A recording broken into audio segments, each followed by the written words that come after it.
Don't forget to like the video, share your thoughts in the comments, and subscribe to stay updated with our latest stories. It was a Tuesday morning, the kind of day that starts with gray skies and a quiet drizzle, the kind of weather that makes you want to stay in bed with a cup of tea and a good book. I was 52, living alone in a cozy little house on Maplewood Lane, a street where everyone knew each other, but no one really knew each other, if that makes sense. We waved, exchanged pleasantries, and occasionally borrowed a cup of sugar, but that was about it. Life was predictable, comfortable, and if I'm being honest, a little lonely.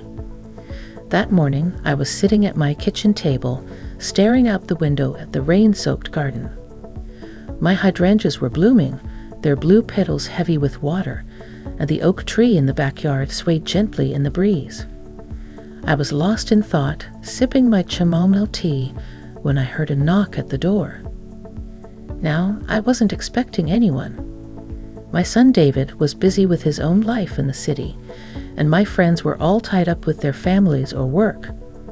I hesitated for a moment, then set my cup down and walked to the door. When I opened it, I was surprised to see my neighbor, Mr. Thompson, standing there. He was a tall man in his late 60s with silver hair and kind eyes. He lived 2 doors down, and we'd exchanged a few words here and there over the years, but nothing more than that. He was holding a small, wrapped package in his hands, and he looked a little nervous, which was unusual for him. "Good morning, Linda," he said, his voice warm but hesitant. "I hope I'm not disturbing you." "Not at all," I replied, smiling. "What can I do for you, Mr. Thompson?" "Please call me Henry," he said, returning the smile. I noticed you've been working in your garden a lot lately. You've got quite the green thumb." I chuckled. "Well, it keeps me busy. I find it relaxing." He nodded, then held out the package. "I saw this at the farmer's market over the weekend, and I thought of you. It's nothing much, just a little something to brighten your day." I was taken aback. No one had given me a gift like this in years. I took the package, feeling the weight of it in my hands. "Thank you, Henry. That's very kind of you." He shuffled his feet, looking almost shy. "Well, I'll let you get back to your morning. Have a good day, Linda." "You too," I said, watching as he turned and walked back down the path to the sidewalk. I closed the door and unwrapped the package. Inside was a beautiful ceramic planter, painted with delicate flowers and vines. It was the kind of thing I would have picked out for myself. I ran my fingers over the smooth surface, feeling a strange mix of emotions, gratitude, curiosity, and something else I couldn't quite put my finger on. Later that afternoon, I decided to plant a small fern in the planter and place it on my porch. As I worked, I found myself glancing down the street toward Henry's house. I realized I didn't know much about him, other than that he was a widower and had lived on Maplewood Lane for as long as I had. The next day, I baked a batch of oatmeal cookies, my grandmother's recipe, and walked down to Henry's house. When he answered the door, he looked surprised but pleased. "I wanted to thank you for the planter," I said, holding out the plate of cookies. "It was such a thoughtful gift." He smiled, his eyes crinkling at the corners. "You didn't have to do that, but I appreciate it. Would you like to come in for a cup of coffee?" I hesitated for a moment, then nodded. "I'd like that." His house was warm and inviting, with bookshelves lining the walls and a fireplace in the living room. We sat at his kitchen table, sipping coffee and talking about everything from gardening to travel to our favorite books. I was surprised by how easy it was to talk to him, how comfortable I felt in his presence. As I walked home that evening, I realized how much I had missed this kind of connection. It wasn't just the gift or the cookies. It was the way Henry had taken the time to notice me, to see me as more than just the woman who lived 2 doors down. That night, as I lay in bed, I thought about the unexpected kindness of my neighbor and how it had touched me in a way I hadn't expected. It was a small gesture, but it had opened a door to something new, something I hadn't realized I was missing. The days that followed Henry's unexpected gift felt different somehow, like the world had shifted just a little, revealing colors I hadn't noticed before. The rain cleared and the sun came out, casting a golden glow over Maplewood Lane. My garden seemed to respond to the change, the flowers blooming brighter, the leaves greener. Or maybe it was just me, seeing everything through a new lens. I found myself thinking about Henry more often. Our conversation over coffee had been so easy, so natural. It wasn't just the topics we discussed. It was the way he listened, really listened, as if every word I said mattered. I hadn't realized how much I'd missed that kind of connection until it was right there in front of me. A few days later, I was out in the garden, pruning the roses, when I heard footsteps on the sidewalk. I looked up and saw Henry walking toward me, his hands in his pockets and a smile on his face. "Good morning, Linda," he said, stopping at the edge of my yard. "Those roses are stunning. You've got quite the talent." I wiped my hands on my apron and smiled back. "Thank you, Henry. They're my pride and joy. Would you like to come in for a closer look?" He nodded, and I led him through the gate, pointing out the different varieties, the deep reds, the soft pinks, the creamy whites. He listened intently, asking questions and admiring the blooms. "You know," he said after a while, "I've always wanted to have a garden like this, but I've never had the patience for it." I admired your dedication. "It's not as hard as it looks," I replied. "It just takes time and a little love." He chuckled. "Well, maybe you could teach me a thing or two." I hesitated for a moment, then said, "I'd be happy to. Why don't you come by tomorrow morning and we can get started?" His eyes lit up. "I'd like that. Thank you, Linda." The next morning, Henry arrived right on time, wearing a pair of old jeans and a flannel shirt.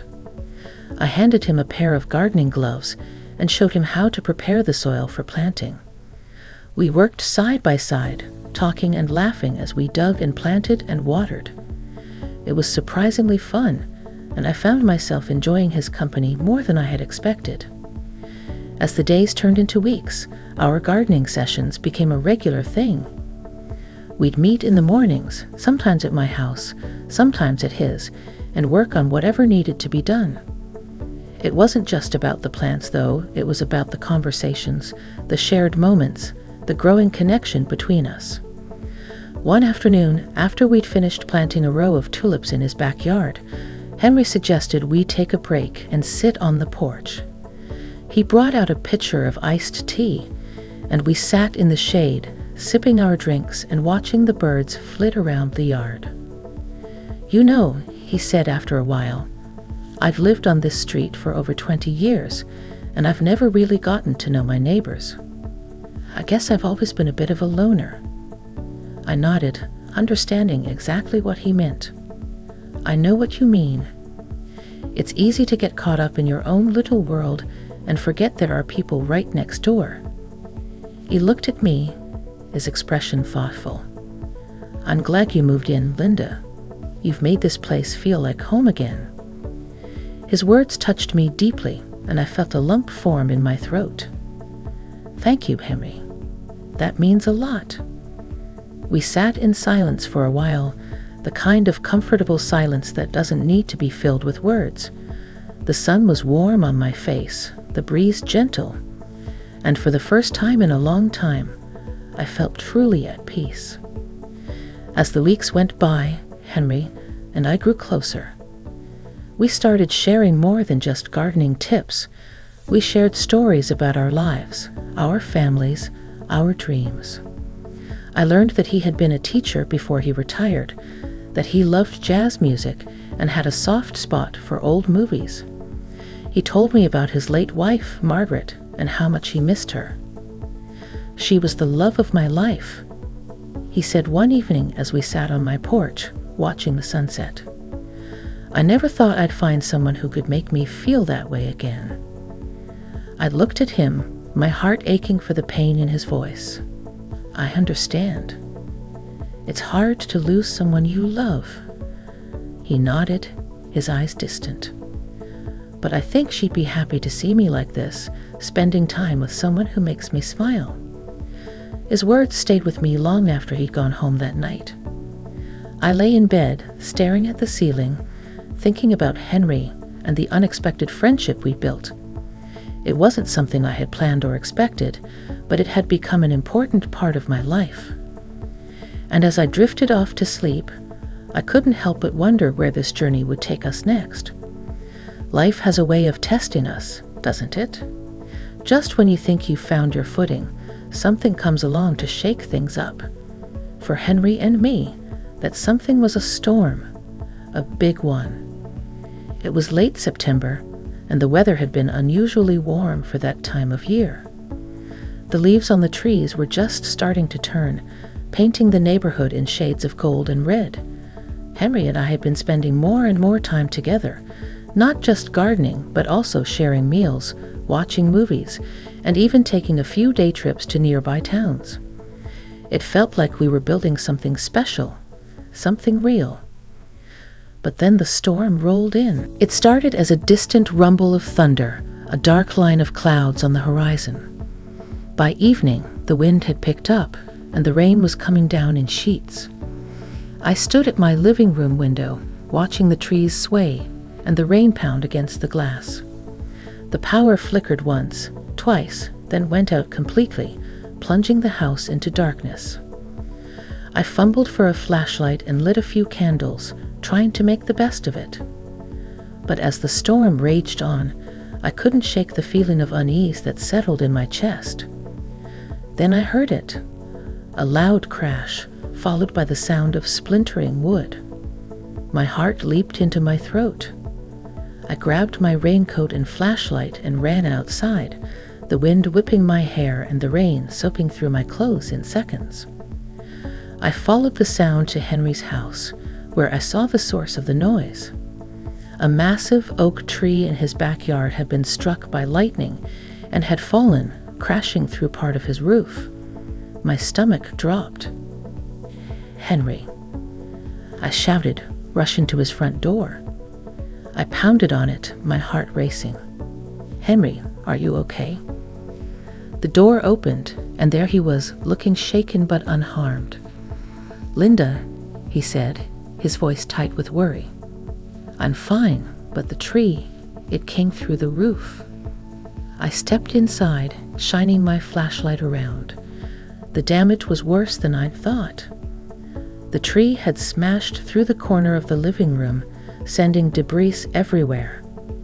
Rain was pouring in through the hole in the roof, soaking the carpet and furniture.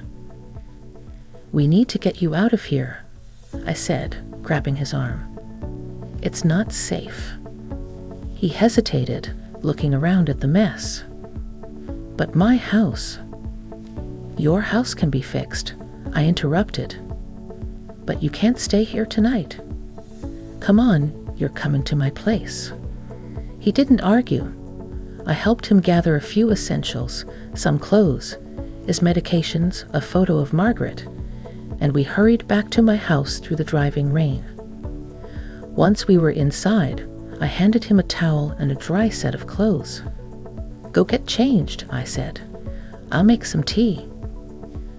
By the time he came back downstairs, I had a pot of chamomile tea steeping on the stove and a fire crackling in the fireplace. He sat down on the couch, looking exhausted and overwhelmed. "Thank you, Linda," he said quietly.